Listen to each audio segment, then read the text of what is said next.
لا دي حدودي، لا ما بحبش ان حد يتعامل معايا كده، ساعتها بتكبر الجاب اللي بينك وبين الناس. كمان عندي مشكله في فكره الاويرنس عامه، يا اما الناس عندهم اويرنس عالي قوي، يا اما ما عندهمش اويرنس خالص، يا اما احط حدود مع الناس لدرجه ان انا ابقى شخص قليل الذوق، او مش هحط حدود خالص والناس تبقى داخله في حياتي وخارجه براحتها، واشوف ناس مؤذيه واسيبهم يأذوني علشان انا بخاف اخسر الناس.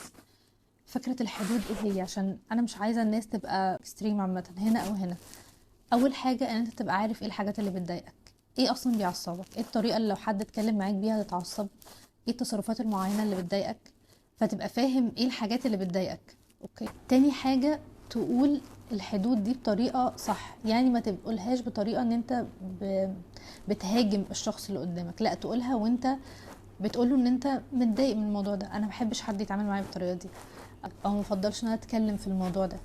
فهنا انت بتحط حدود بطريقة صحية وبهدوء.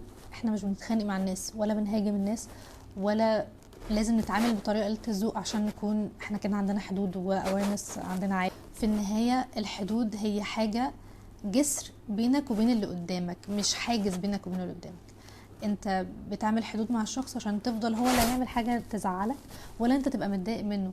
بس فكرة ان انت بتقفل الباب اللي بينك وبين الشخص اللي قدامك وطول الوقت دي حدودي، لا ما بحبش ان حد يتعامل معايا كده، ساعتها بتكبر الجاب اللي بينك وبين الناس.